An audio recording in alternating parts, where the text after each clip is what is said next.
G'day, this video is about the question, why go to church? I've found going to church being quite good.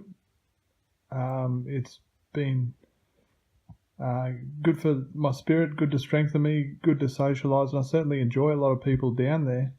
I don't hold it as something I must do for salvation. I've seen people on the internet more or less imply that you're disobeying if you don't go to church. I wouldn't agree with that necessarily, but I was saved, afraid of hell, and obeying Jesus and learning about deliverance and having spiritual experiences for months before I ever went to church.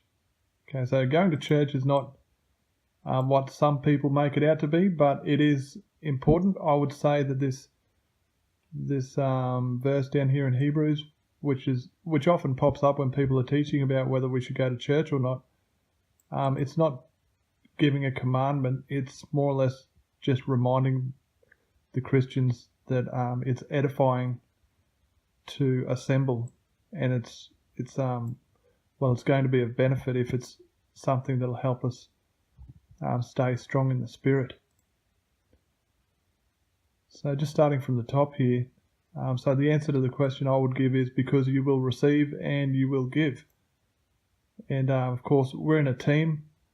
We're part of the church, and people might need you and you might need them. So it's better to at least have some contacts with some people in the church. But down here, I have got some things to be wary of. So giving and receiving at church, you will meet people and they might pray for you secretly. I think some of the people at my church pray for me. The church I go to, I'm the youngest person there, and there's probably about 40 people there that go there regularly. Kind of about 30 or less that go really regularly. And some of them are in their 90s. Like, it's definitely an older crowd. And so they've got some experience. So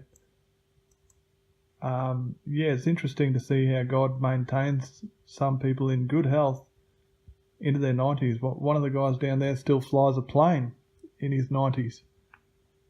And I think he must fast and read his Bible, and he knows what he's doing. You will meet people that you can pray for, that you can put in your prayers.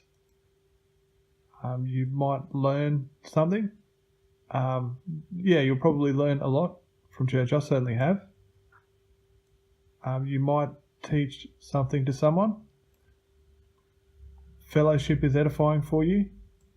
Your presence may be edifying for others. Singing hymns can be edifying. Opportunities might arise to participate in good works. You can help keep a public house of worship upright for God. And you need to go if Jesus says to. Now, I wouldn't agree that the Bible declares that we need to go to a church. I'm more inclined to try and obey by faith. A lot of people kind of pull out some pretty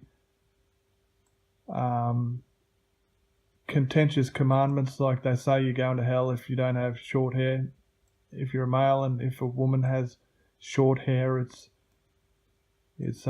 damnable heresy and things like that. You know, they get a bit carried away with it. I think unless Jesus clearly taught it,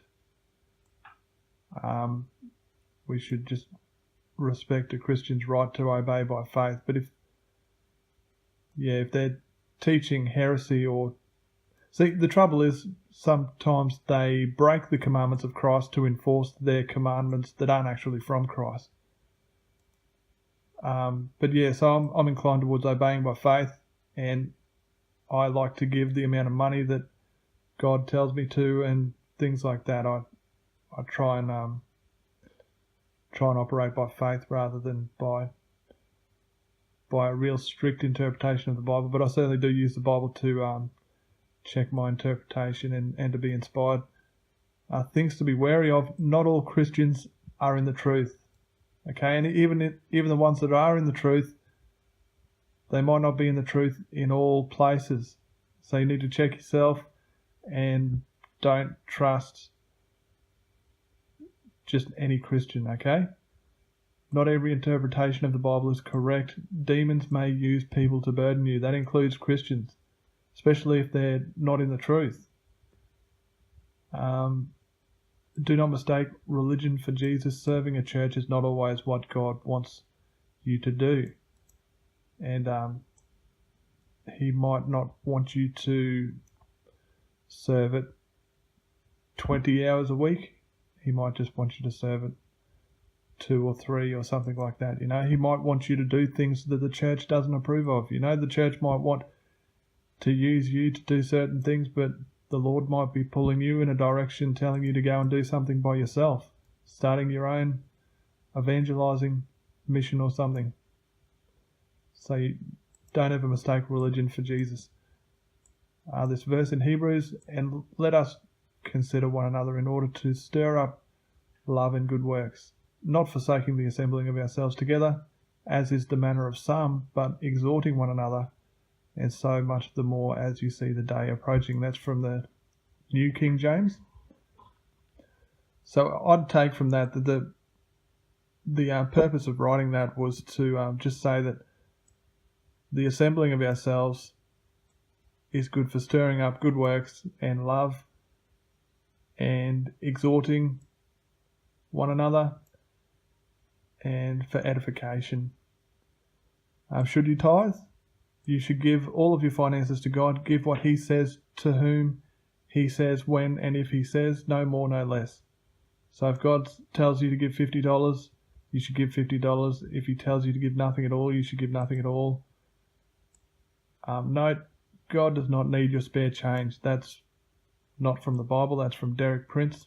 If you're not familiar with Derek Prince, he's a minister that died in 2003. He taught a lot on deliverance, and I really enjoy watching him, and he was one of the first ministers that I really got into, and I certainly appreciate his teachings. They were really good, especially to bring me up to speed on the topic of deliverance, because the struggles Christians have are in the spirit realm, and Derek Prince certainly taught a lot about that.